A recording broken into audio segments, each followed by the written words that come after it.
Hey FCTV viewers, Jayne Spooner here, Rice County Master Gardener, here in my home office. We're hopefully down to the end of our self-quarantining here, so I can get together with my videographer, and probably guessed it by now that we're probably going to be talking about hummingbirds with the tunes that I led you into. It was a little song called Hummingbird by actually the very first concert I ever went to see up at the old Met Center where the Mall of America stands, and it was by Seals and Crofts. So anyway, so yeah, let's talk hummingbirds. They're starting to arrive here back in Minnesota. They start arriving about the beginning of May. So I was well ahead of schedule, being I was home quite a bit, so I got my hummingbird feeders out. So I've actually saw my first couple of them the other night sitting out on my patio, and then the next morning saw them at my front hummingbird feeder. I put out about 4 of them. I keep 3 of them in about the same place. I added a 4th one this year, so hoping to have a good nectar source for them starting out here this spring.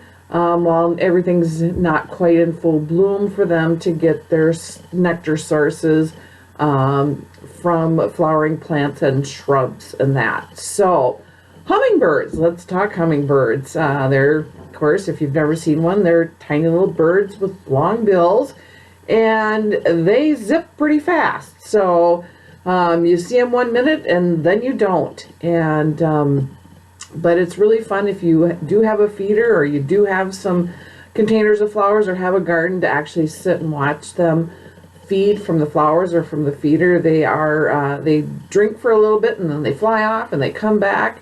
They get to be a little territorial. If another feeder's there, if another hummingbird's there, so they like to chase one another. So it's really kind of fun to watch. And so, like I said, they're starting to arrive. And starting in June and July, you might not see as many if you do get a lot of activity at your feeders and some of your containers, because in June and July they're starting their nesting period, so you might not see them quite as prominent in the area. So what kinds of hummingbirds do we have here in Minnesota? We actually have 2 kinds of hummingbirds. One's a ruby-throated hummingbird, and that's the most colorful of the 2 hummingbirds that we see here in Minnesota. The males are shiny and green, and at their neck they do have a red splotch. The females are basically all shiny green. And then we have the rufous hummingbird, and that is kind of a rusty brown color, quite not as colorful as the ruby-throated.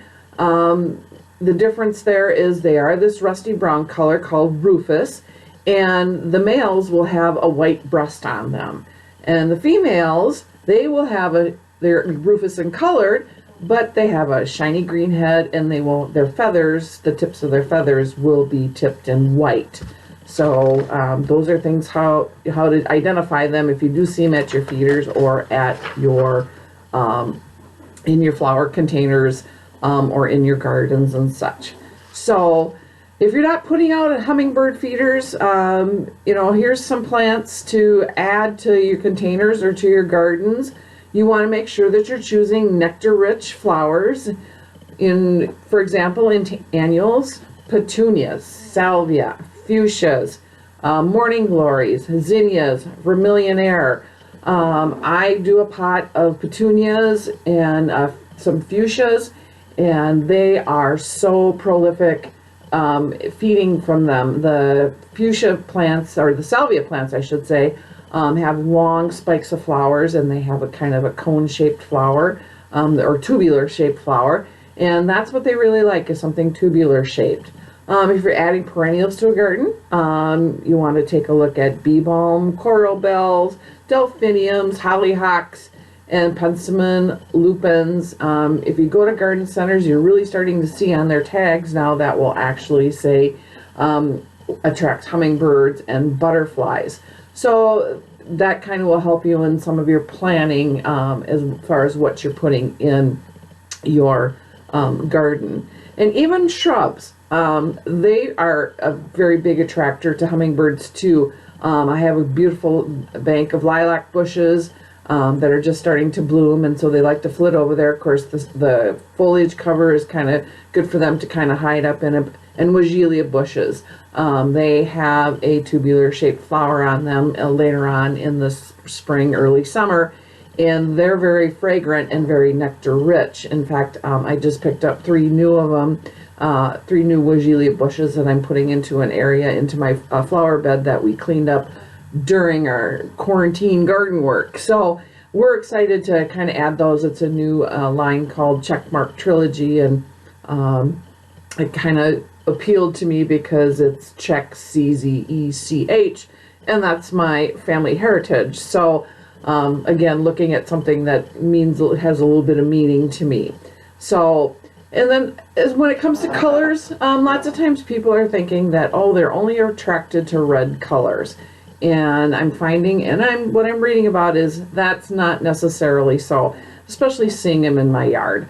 One year, one of the containers I did had a purple colored salvia in it with purple toned petunias, and they went to it just as much as they did red. So I'm thinking if it's got nectar and it catches their eye and they know there's nectar, they're going to gravitate towards it. So now let's say you don't want to have a garden, and I get that. You know, you live in a small apartment, you don't have room for it, but there's several ways. You know, if you have a little balcony, you can put out a hummingbird feeder with a hook. There's some that are window mounted. So just, you know, take a look online and see what you have. You know, go to Ace Hardware. I know they have some there. You know, some of the big box retailers have hummingbird feeders.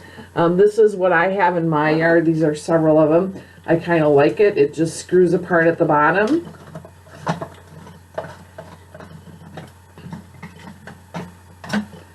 And then you just fill it up, screw it back in. And what I like is the fact that here's the little flowers that they'll be drinking out of. And then you want to make sure that there's a little perch place for it, so that they can kind of sit and rest while they're drinking. And on top of it, this one has a little well at the top, which is really nice. I can put water in that, and what helps is you're going to get ants trying to crawl into this because they know, you know, they know that there's sugar water in there and they're going to want to eat. And so what happens is they're going to crawl up your hummingbird feeder pole, and they're going to get into that water and drown rather than getting into the sugar nectar. And speaking of your feeders, is, you know, when you start to see that kind of stuff floating around in there, you're going to want to clean it out, because hummingbirds are kind of fussy.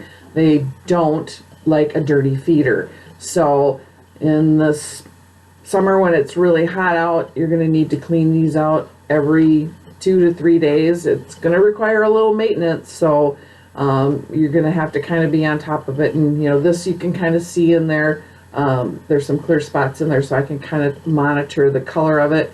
So you're going to want to change that out. I don't tend to put a lot of nectar in there because they don't go through it really very fast, but it allows me to not waste any, and just constantly keep it clean. And I even bought this here to kind of keep the inside clean is this little brush here to get the little flower parts here, and this to scrub the inside of it. And you know, just rinsing it out really good when you're filling it is good, but I would say every couple of weeks take some time to really scrub it out using a mixture of water and bleach. So you want to make sure that they're nice and clean.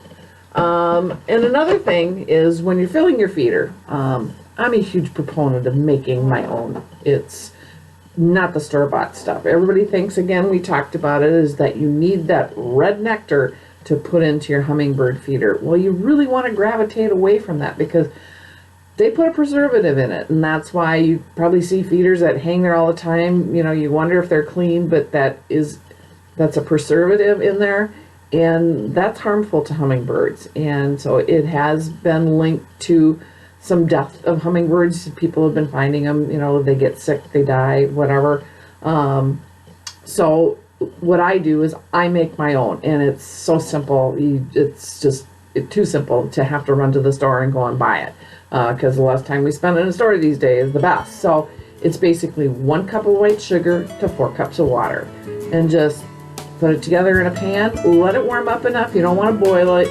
You just want to make sure that that water warms up enough so that it dissolves the sugar, and then you're going to want to let it cool a little bit, because you don't want to put warm solution into your Hummingbird feeder. And so then whatever's left you can store in the refrigerator. I wouldn't store it in there more than a week, because I made up a big batch because I knew I was going to be busy, and it was it got moldy and I had to throw it out. So just make it in small batches. So this was just a little tip I wanted to just pop into your house, say hi, see how you were doing, and talk to you a little about some hummingbirds and attracting them to your yard. And I'm hoping that this finds you well, and I'm hoping that summertime is going to be grand, and we'll be seeing you soon. So happy gardening, happy digging, and happy hummingbirds. See ya.